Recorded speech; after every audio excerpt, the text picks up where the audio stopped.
बिस्मिल्लाहिर्रहमानिर्रहीम।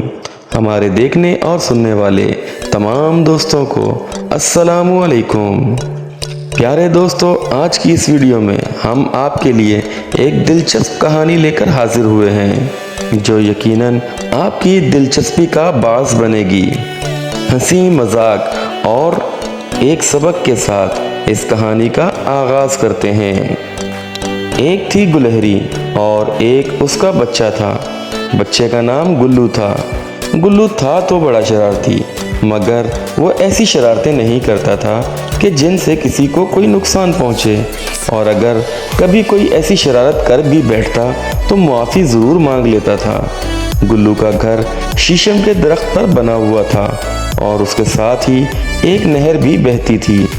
गांव से शहर जाने वाले बहुत से लोग उस दरख्त के नीचे आकर रुकते, नहर का ठंडा पानी पीते और आगे चले जाते। गुल्लू उन सब आने जाने वाले लोगों को देखा करता, और अगर कोई मुसाफिर उस दरख्त की छांव में थोड़ी देर लेटकर सो जाता तो गुल्लू उसके सामान की तलाशी लेता और खाने पीने की चीज़ें निकाल कर चुपके से खा जाता। अगरचे पूरी चीज़ें खा तो नहीं सकता था, लेकिन चखता तो ज़रूर था।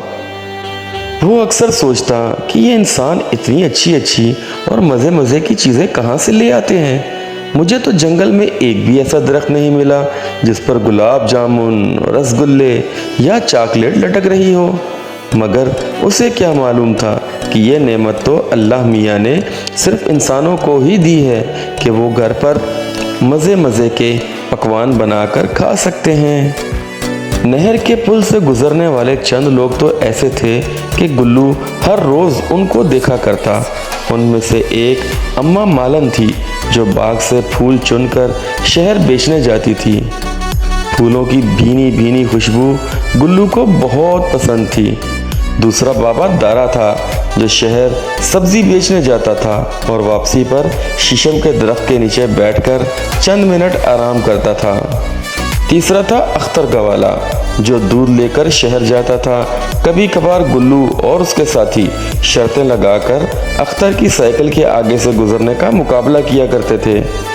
एक रोज़ गुल्लू अपने दोस्तों के साथ दरख्त पर पकड़न पकड़ाई खेल रहा था कि उसकी नज़र शहर से आने वाले रास्ते पर पड़ी। एक आदमी साइकिल के पीछे एक बड़ा सा डब्बा रखे हुए आ रहा था। गुल्लू और उसके साथी खेल छोड़कर उस आदमी को देखने लगे, क्योंकि उन्होंने उस आदमी को पहले कभी भी इस रास्ते पर नहीं देखा था। वो आदमी आहिस्ता आहिस्ता साइकिल चलाता हुआ शहर से आ रहा था। गुल्लू ने सोचते हुए कहा, ये कौन हो सकता है? गुल्लू का दोस्त बोला, मुझे पता है ये कौन है। फिर गुल्लू ने कहा, बताओ तो फिर ये कौन है? गुल्लू के दोस्त ने बताया, ये फेरी वाला है और शहर से चीज़ें बेचने गांव की तरफ आता है। गुल्लू ने फिर पूछा, मगर तुम्हें कैसे मालूम? फिर उसके दोस्त ने बताया, मुझे पता है क्योंकि इसकी साइकिल पर जो बड़ा सा डब्बा रखा हुआ है इसमें तरह तरह की चीज़ें होती हैं। कल इसके डब्बे से एक मूंगफली गिरी थी जो मैंने चखी थी, बड़ी मज़ेदार थी। गुल्लू ने खुश होकर कहा, अच्छा इसके डब्बे में खाने की चीज़ें होती हैं, आज फिर तलाशी तो बनती है। प्यारे दोस्तों, सख्त गर्मी का मौसम था। नहर पर पहुंचकर उस आदमी ने अपनी साइकिल शीशम के दरख्त के साथ खड़ी कर दी और खुद नहर पर पानी पीने चला गया। गुल्लू तो पहले ही मौके की तलाश में था। वो फौरन से एक शाख से दूसरी शाख पर होता हुआ नीचे को दौड़ा, और उसके दोस्त जरा डरपोक थे, वो ऊपर ही बैठे रहे। अचानक गुल्लू का पांव फिसला और वो धड़ाम से नीचे गिरा, मगर ज़मीन पर गिरने के बजाय वो साइकिल वाले डब्बे में जा पड़ा। वो तो खुश था कि मुफ्त में मूंगफलियाँ, अखरोट और दूसरी चीज़ें खाने को मिलेंगी, मगर ये क्या, दुकानदार तो आज शहर से सिर्फ सुर्ख मिर्चें लेकर आया था। आच्छू!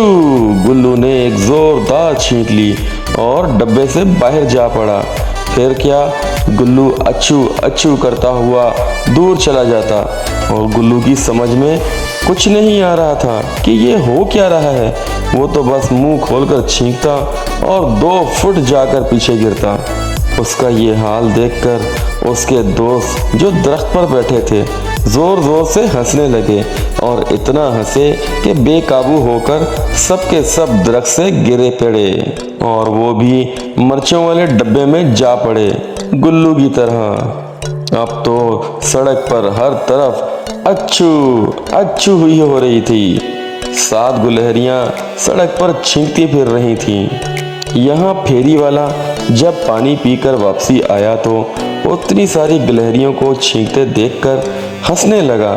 उसे गुलहरियों का ये तमाशा बहुत दिलचस्प लग रहा था। हंस हंस कर उसके पेट में दर्द होने लगा। हंसते हंसते अचानक दुकानदार का पांव फिसला और वो भी मिर्ची वाले डब्बे पर जा टकराया।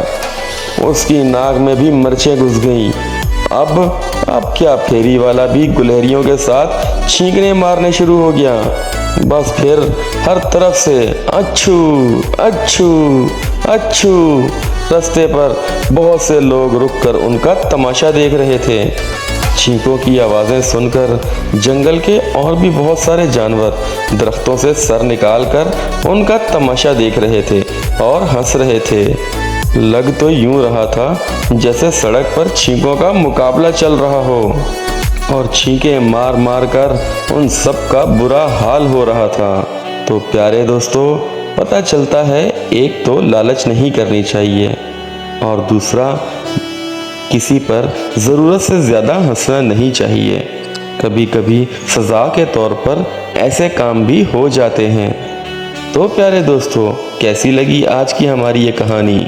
हम उम्मीद करते हैं कि आज की ये हमारी स्टोरी आपको बहुत पसंद आई होगी।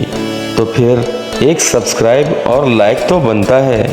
तो जल्दी से हमारे चैनल को सब्सक्राइब करें, साथ लगे घंटी के बटन को दबाएं और उस पर ऑल सेलेक्ट करें ताकि आइंदा आने वाली हमारी तमाम वीडियो आप तक बर वक्त पहुँच सकें।